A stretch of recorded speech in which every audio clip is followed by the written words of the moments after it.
Hello, my dear students. So, today I am going to start with the chemistry 1, chapter 1, the solid state. Please do subscribe to my channel so that you can study about the entire syllabus of chemistry for standard 12th as well as standard 11. But right now I'm starting for 12th science. So, the first chapter is solid state. But before we start, do take your a notebook and pen so that you can take down the notes which I have prepared for you, which is easy and is the key point for your success in your board exam. So let's start. So the first chapter, solid state, is about the solids. As you have studied about the states of matter like the solid, liquid and gases in your school time, so this chapter is basically about the solids. Liquid and gases are not much in this chapter, but there's a small introduction part in it, and basically the chapter is all about solids. So let's see the introduction. Solids are more often used by us than the liquid and the gases. So if you will see, and everybody knows that in our day-to-day life we use solids everywhere, from the chair to the table to the toothbrush to the bed. Everything we use is in a solid form. So basically solid form is much needed, and whereas liquid and the gases are very less used up by us. The second is, in different solids are made up of different properties which depend on the nature of particles and the binding forces between them. Okay, so what makes this solid um, rigid or compact in structure? So it is the binding forces between them. It is this forces which makes the solid more definite in mass and volume. So that is the major part which is not present much in liquid and gases. Then the third point is, because of this correlation, new properties of solid materials are found. For example, magnetic materials, biodegradable polymers for packaging, etc. Now on the right side, as you can see, I have shown a few diagrams of the few images of the examples of solid. On the first image you can see that there's uranium, aluminium and platinum. All three of them have different size, shape and structure. Then the second is that of the spoon, means it is and the third is that of biodegradable polymers. So basically these are the examples of solid materials, means the new properties in the solid materials, they make it more worthwhile to be used. And nowadays there is recyclable solids are used everywhere, so that's why new properties are being taken into consideration so that they can make reusable solids. For example, this plastic spoon are shown in the diagram, so in the image. Then the next thing is, liquids and gases are known as fluids because of the ability to flow. Now the only thing which makes them fluid is that they flow. Only liquids and gases can flow. Obviously solids doesn't flow, they are stable at their place. Whereas liquids, we store them in a container and it can't be kept it open anywhere. Same way gases aren't stored in a container, but you can find that it's spread out everywhere. But solids, they are stable at their place, and that's the reason liquids and gases are known as fluids, because they flow. Then the last part of the point of the introduction is, the molecules are free to flow, whereas in solids the molecules are fixed, which proves that solids are rigid structures. Now the molecules are free to flow in liquids and gases. As you may remember, during the school time you studied that when you were studying about the states of matter, and that there were three diagrams in which you used to show the molecules. In the solid you showed the molecules which were very compact. Then in liquids the molecules were little bit spread away, and in the gases they were randomly moving here and there. So that is one of the basic characteristic which differentiates them from the liquids and gases. Solids are the most compact form, which makes them hard. and that is one of the reason because of which it doesn't flow here and there, because of the compact structure, because of the molecules that are fixed at the places. So this was about the introduction part. In the introduction you have studied that the what you have studied that we often use solids more than liquid and gases. Then here the binding forces between them are the main thing, and the correlation between new properties make the is used in the formation of new solids. And liquids and gases are known as fluids because of the ability to flow. The molecules are free to flow, whereas solids are fixed, and the molecules of the solids are fixed. So this was the small introduction part, but we are going to study about the solid part in detail. Coming to the next part, it is the general characteristic. Now we are going to study about the general characteristic of solids. The first characteristic of solid is it is having definite mass, volume and shape, which everyone knows that solid is having a definite mass, it means weight, it is having a volume, also it has shape. Then the second characteristic is short intermolecular distances, which is the main reason for their compact structure. Now these distance, if you can see, so this is the reason for their compact structure.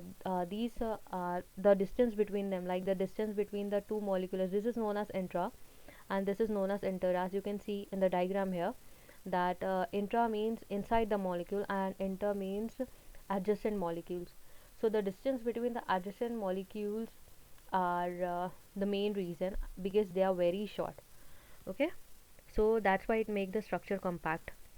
Then the third characteristic is strong intermolecular forces, another reason which makes them hard to break. Again, these intermolecular forces which we just now talked about, it is very strong, even though they are short, but they are very strong. So that is the major reason which makes them very hard to break, like we can't break solid easily. Then the next characteristic is their own particles, like atoms, molecules or ions, have fixed position and only oscillate at their very own positions. Now these atoms, molecules and ions, if they oscillate means moving from here and there, like the pendulum of the clock, they oscillate from one place to another, but they oscillate at their very own positions. The same way you can take the example of the pendulum of a clock, in which it oscillates from one place to another, but at their own position itself, they don't go here and there. So which means the positions are fixed, and it is only the characteristics of solids, whereas in liquids and gases, if you will see, they are free to oscillate from one place to another place. The last characteristic is it is incompressible and rigid. Now as you know that solids can't be compressed, because we know that liquids and gases can be compressed. The same way solids cannot be compressed, and they are very rigid, means it is hard, the structure is very hard. So this was all about the general characteristics of the solid. Proceeding to the next part, we are going to study about types of solids, and these types of solids is on the basis of the order present, like what in what order the solids are. So on that basis it is classified into two types. One is crystalline and second is amorphous. Now first I will give you the example of crystalline solids. So take into consideration the example of salt, and second, for example, take into consideration the example of rubber. Now when I'm going to explain this, think about salt while I'll teach you about crystalline, and think about rubber while I'll teach you about amorphous. Okay, so the first type, um, so the first feature of crystalline solid is it has definite geometrical shape. Now as you can see in the diagram here, the shape of crystalline solids, it is very definite, as the particles you can see, it is very compact. The same way on the other side in amorphous solids, it is irregular in shape. Here see, look at the molecules, they are arranged randomly, so which means the shape is not fixed and it is irregular. Then the second is it has very sharp melting point, like if you will heat, if you want to melt it, the melting points are very sharp, and you will get the exact same melting point for every of the crystalline solids, whereas for amorphous solids, if you will melt it, the temperature is not fixed. So that is one of the reason which leads them to irregular shape, because it's softened with temperature. Like for example, if the temperature is high, they will become soft. If the temperature is low, they will become hard. So it's just a random thing because of which the shape is not proper. Then the third feature of crystalline solid is when cut, the new surface generated are plain and smooth. So if you will cut the crystalline solids, if you will cut and see, for example, sugar or any other crystalline solids, if you will cut and see, you will see that the surfaces which is generated, like if you will touch and see both the surfaces, it you will find that it is very plain and very smooth. The same way, on the other hand, if you cut the amorphous solid, for example, if you will cut rubber, but cut the rubber, but what you will find that the surfaces aren't that plain and smooth. It is rough and irregular. Consider stretching out the rubber, and when it breaks, you will find out that the structure on both the end is not proper, and it is very irregular. So that is one of the reasons. Also, glass, if it breaks, you might have seen that the structure on the end side of the glass is not smooth. Then the fourth feature is it has characteristic heat of fusion. So fusion means fusion means same molecule, sorry, heating of the same atoms, and fission means breaking of the same atom or molecule. So here, like if two atoms are combining, that is heat of fusion, and if two atoms are breaking, that is heat of fission. So here we are studying about fusion. So it has characteristic heat of fusion, like if you will see how two crystalline atoms are combined, and the heat of fusion, for example, sodium chloride, NaCl, like how Na and Cl, they two combine.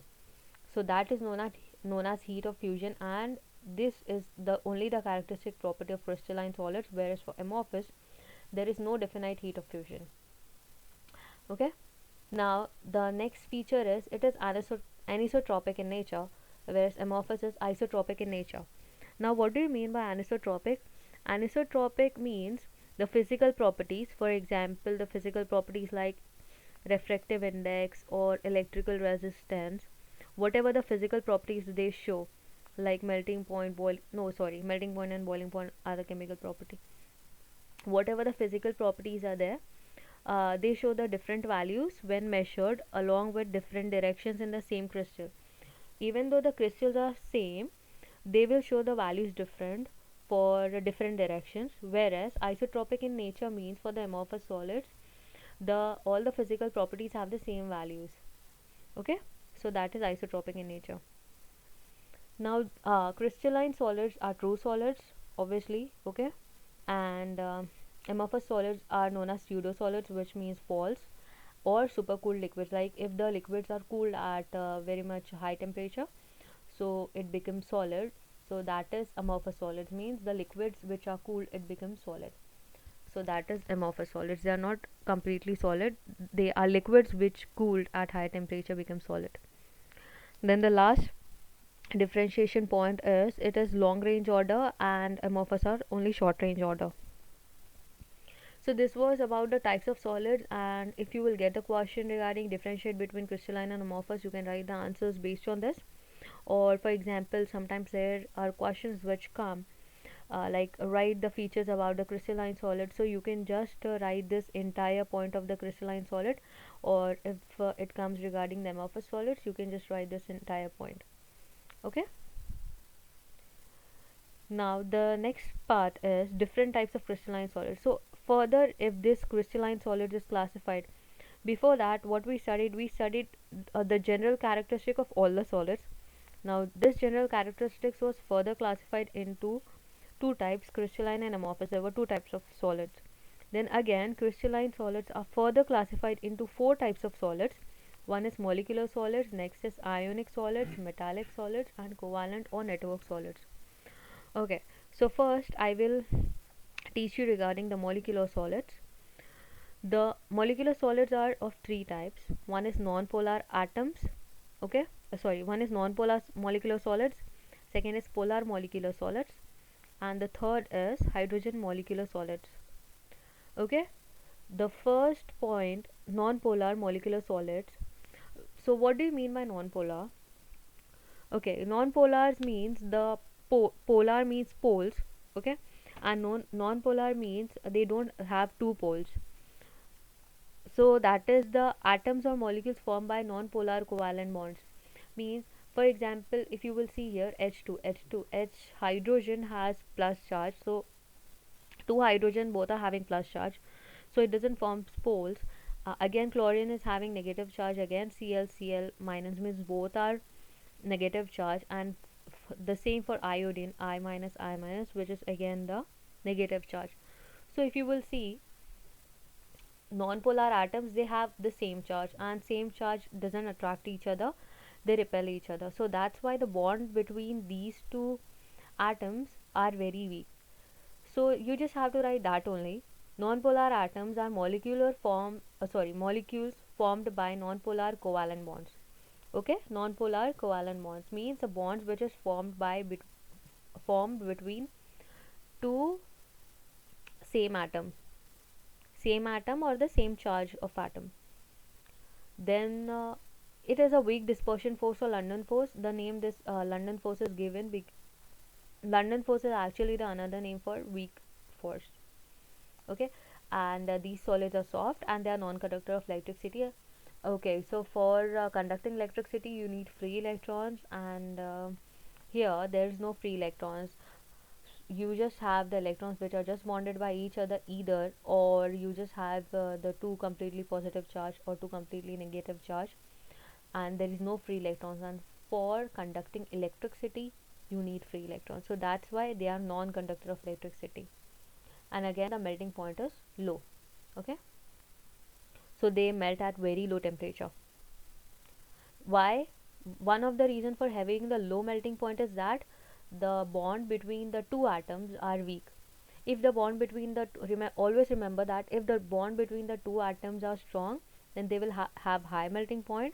If the bond between the two atoms are weak, then they will have low melting points. The second is polar molecular solids. Okay, it's completely opposite of the first one, which we just now studied. In non-polar, what we studied, you just need to write the complete opposite of this. Okay, so polar molecular solids means it will have one plus charge and one minus charge. Okay, or the plus charge which is bonded to all minus charge, the same way.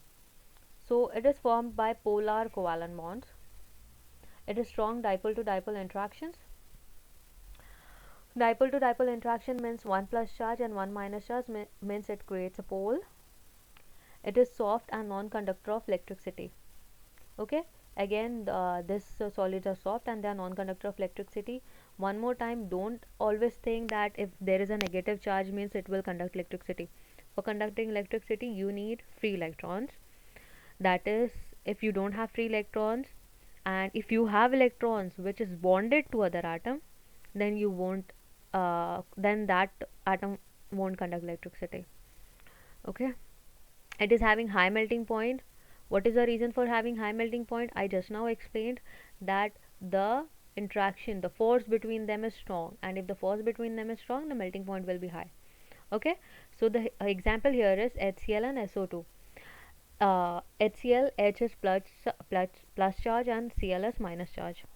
Okay, same way, sulfur is minus charge and oxygen is plus charge, means they all are bonded, so that's why it is having high.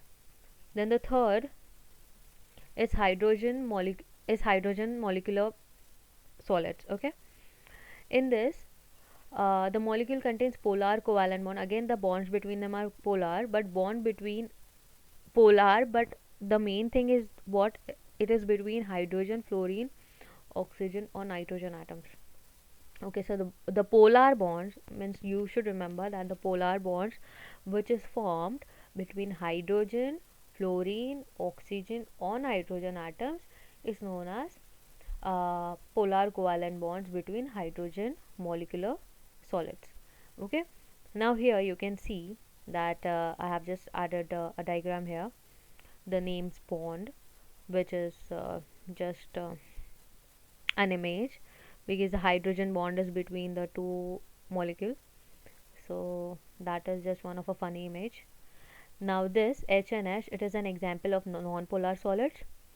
H and Cl, it is an example of polar solids. Same way, H and Cl is having one plus charge, one minus charge. It is an example of non-polar solids. And example of hydrogen molecular solids is H2O. Okay. Then the second type of ionic solids. Ionic solids is, as from the name you can say that it is formed from ions. Okay, and ions means cations and anions. Cations means it is having plus charge, and anions means it is having minus charge. Now the force between these two solids is Coulombic or electrostatic force. Okay, the plus charge or minus charge. Third, it is hard and brittle in nature, and the melting point and the boiling point is high. Why it is high? Because it is formed by ions. It is having one plus charge and one minus charge, and any bond which is formed by these two charges makes it strong, and that's why the solids will be hard. Also the melting point and boiling point will be also hard. Okay, the electrostatic force and the Coulombic force are the forces which is responsible. You might be knowing electrostatic. Okay, static electricity, you have studied about it.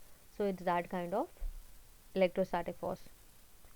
Then it is electrical insulators. One of the reason, again, insulators means they can't conduct electricity. Same way, either you can say non-conductors of electricity, or insulators means they are completely the band between them is very high. You will study about the insulators in the further chapter. So basically they don't conduct electricity because ions are not free. Sometimes we say non-conductor of electricity. Okay, first let me explain you the difference between non-conductor of electricity and insulators. Both are the same thing. They both don't conduct electricity, but only the difference is that in non-conductors of electricity, like just now we studied in polar molecules, they are non-conductor of electricity. Means if you add water, or if the band between the two atoms are reduced, so they can conduct electricity. But insulators are the ones which don't conduct electricity at all, because the bands are very high and electrons can't jump from one place to another. So, and if the electrons can jump from one place to another, they will conduct electricity, even though if they are non-conductors. But if you put something and the electrons are able to jump, then they will conduct. So that is the difference between non-conductors of electricity and insulators. You can't mix both of them, or you can't say that both are same. They both are different in other ways. Okay, so the ions are not free to move, so that's why they are electrical insulators. The example of ionic charge is NaCl and ZnS, zinc sulfide and sodium chloride. NaCl, Na has plus charge and Cl has negative charge. So here is the diagram of sodium chloride NaCl. Now you can see that how Na is linked with Cl atom. Okay, so that's a complete crystalline structure of NaCl. Then the third type of crystalline solids is metallic solids. Okay, before I proceed to my chapter further, if in any case you have any doubt or anything which you are not able to understand, you are free to write in the comment section. I will help you out. Okay, so the third type of crystalline solid is metallic solids. It is, from the name itself, it is formed by positive ions in the sea of delocalized electron.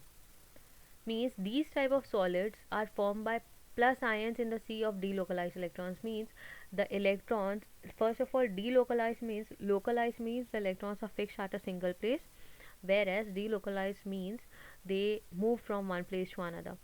So if the now in these type of solids, the electrons are fixed somewhere, the plus charge is fixed somewhere, and the electrons, they are free to move from one place to another.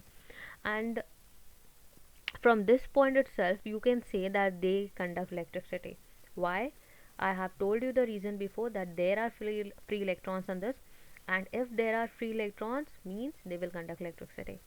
Okay, so now the bond which exists between these type of solid is metallic bond. Then the third is, they are mobile and free electrons, therefore high thermal and electrical conductivity, as I have explained you before. Okay, then lustrous and color in some due to free electrons. Okay, now some of the metallic solids have luster and they have color in them. Why? The again the same reason, that they have free electrons. So these free electrons, they give them luster, they give them color, they let them have high thermal and electrical conductivity. So these are one of the advantages they get by having free electrons. Then the last point is they are malleable and ductile. You have studied about malleability and ductility in your school times. So means they can be beaten into sheets, now metallic sheets. So many things are made up of metal, so that's why means they can be beaten into sheets. So that means malleability and ductility. The example here is copper and silver. Okay, now here you can see this diagram, it is of tin. Okay, Fe iron, and sorry, it is of iron, Fe. And here this is what delocalization electron looks like you have many electrons here, and there is one concentrated positive charge in between. So that's what metallic solids is all about. Then the fourth type of crystalline solids is covalent or network crystalline solids. Now the from the name itself, again you should understand most of the things. Now here what the name suggests, that network means there might be a network in between the solid. So that is right. It is formation of covalent bonds between adjacent atoms. Again, what do you mean by covalent bond? Covalent bonds means the bond which is formed by sharing of electron. And if the electrons are shared between two atoms, means a bond is formed. So that's why formation of covalent bonds between adjacent atoms means between two atoms, when the covalent bonds is formed, it is known as covalent or network crystalline solids. Now these solids, they are also known as giant molecules. Giant means big or huge. Then the atoms are strongly held. Okay, so the atoms in these type of solids they are very strongly held. They are hard and brittle. Okay, they have high melting point. Obviously if they are strongly held, then their melting point will be high. Again, they are insulators, means they don't conduct electricity at all. Okay, now example here is diamond and graphite. But let me tell you one thing, that graphite is an exceptional case because it does conduct electricity, whereas diamond, they are completely non-conductor, sorry, means they are insulators. If you will look into little bit detail about graphite, so the graphite is a sheet like structure layered one above the other with free electrons. So this is the diagram of graphite over here. It is layers, it is sheet like structure, like completely one above the other. So there are four sheets, there are four layers, and it is completely stacked one above the other. And that's the reason they can conduct electricity, whereas diamond is hard and bad conductor of electricity. So this is the structure of diamond, and you can see that there are no free electrons, and that's why they are bad conductor of electricity. Also they are hard and these are soft. So anything which conduct electricity, the other property they have is they are soft. Okay, so this was all about the four different types of crystalline solids. So again, let me tell you that a question may arise from this part, that write in detail about molecular solids, or what do you mean by non-polar, polar, or hydrogen bond, or write in detail about ionic solids, what do you mean by metallic solids, or what do you mean by covalent network. Or there may be few MCQs asked during the exam time from this part, or also maybe in the competitive exams. Okay, so there are many questions which arises from here, so you can note it down. So this is the simplest, easiest tabular form which will help you out to learn the chapter easily. Proceeding to the next part, it is this is the second last part. It is crystal lattices and the unit cells. So first let us study that what do you mean by crystal lattices. Okay, crystal means obviously it is about crystalline solids. So crystalline solids have regular and repeating pattern of their own particle. So for example, this is a crystalline solid, and if there is one thing which they have, that is what repeating pattern. Okay, and their own particle only will repeat in itself. So that is one of the reason they are crystalline solids. Okay, a regular three-dimensional arrangement of point is called in space is called crystallized. So for example, think about the space and think about putting 3 points in the space. So that is what crystallized. Okay, three-dimensional, everyone knows what 3D is, and if you are arranging points in the space, so that is crystallized. Simple definition you should learn. Then there are 14 possible crystal lattices known as Bravais lattices. Now Bravais was a French mathematician's name, and he introduced all the structures. So that's why it is after his that it is known as Bravais lattices. Okay. Now the characteristics. What are the characteristics of the Bravais lattices? Each point in a lattice is a lattice point or side. Now these points, they are known as what? Lattice points, or also they are also known as site. Each point represents one constituent particle, which may be an atom or a molecule. So these points, we just now told it as a point or a site. They may also known as atom or a molecule, like anything. It can be Na or Cl or NaCl together, anything. Okay, lattice points are joined by straight line to bring out the geometry.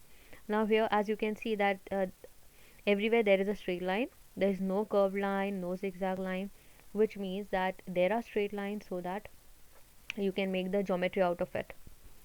So these are the three characteristics, and I think so it is the characteristics are very easy to learn, that this point is this is known as lattice point, then it may be atom or molecule, and there is straight line for bringing up the geometry.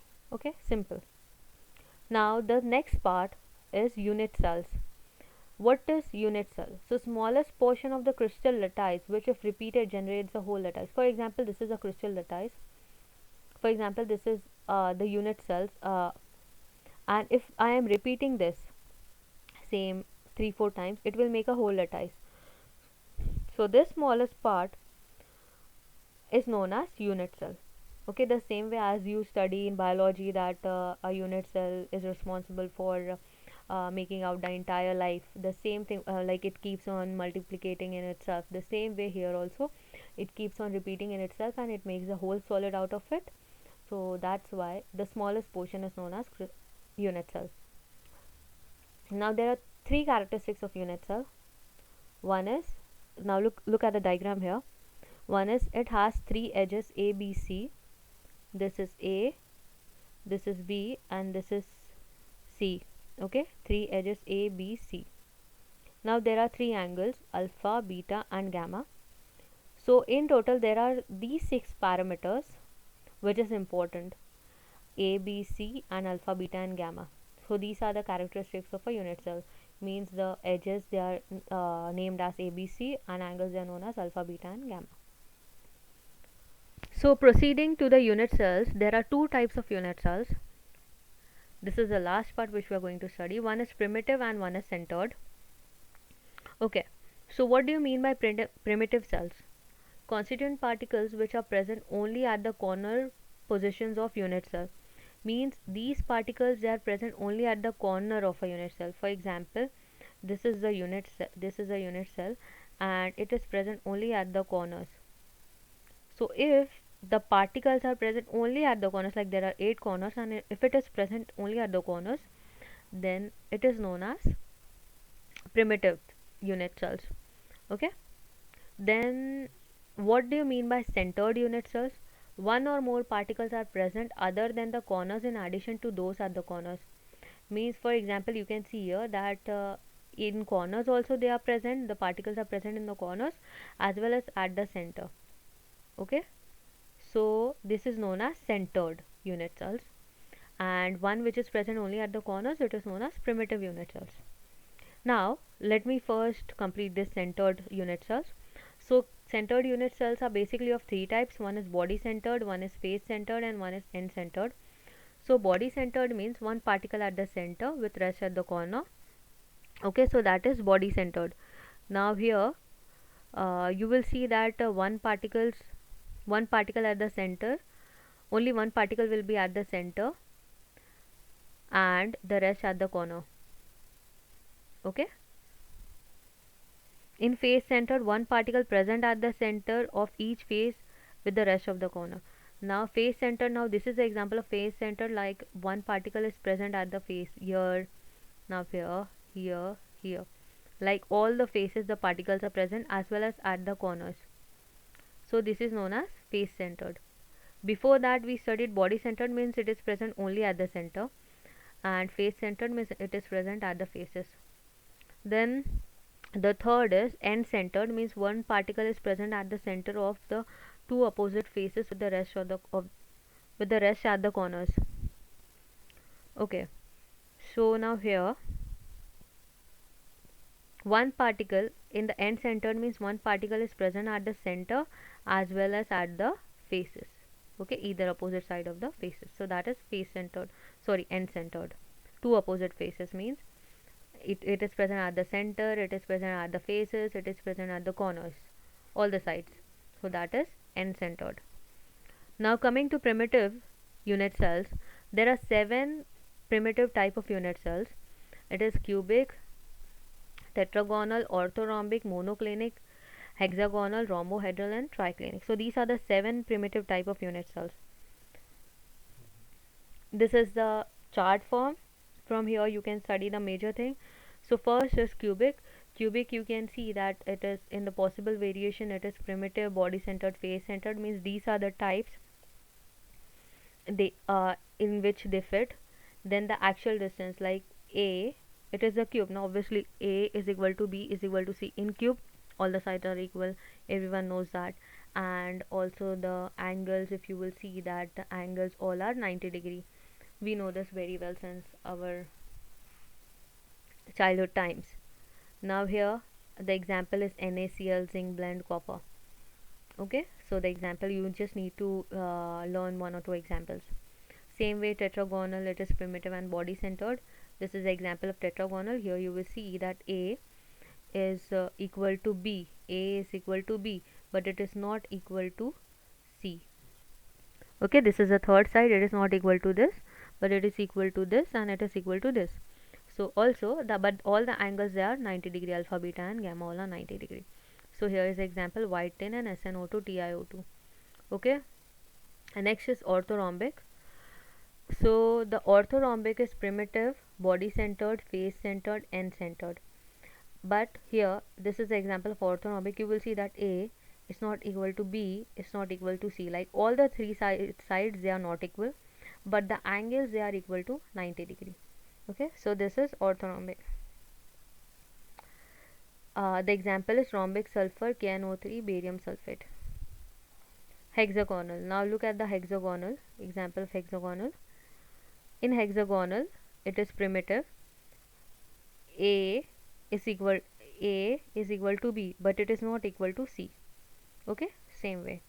Now here alpha and beta, they both are equal 90 degree, but gamma is not equal to 90 degree, as you is equal to 120 degree. As you can see that the angle here is obtuse angle.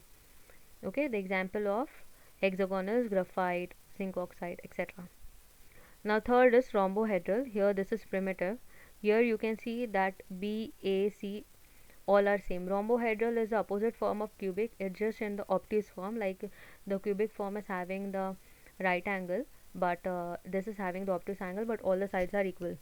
Okay, now here alpha, beta and gamma, they are not equal to 90 degree.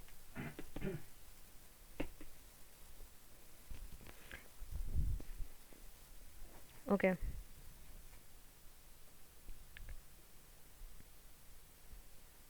rhombohedral are also known as tetrahedral. Now this is the last tabular form. Here you can make the diagram of this crystalline solids, because here it is easily shown that simple or primitive, here triclinic, there are 7 types. Body centered, there are 3 types. Face centered, there are 2 types. And base centered, the last one. Okay, base centered, the last one is also known as end centered. Sorry, the last one is also known as end centered, and it is of 2 types. So this is all the examples. So yes, this was the end of the part 1 of the chapter. Now I will continue the next part in the next video. So if you like the video, do subscribe to my channel and also turn the post notification on, so that you will come to know when my next video is uploaded.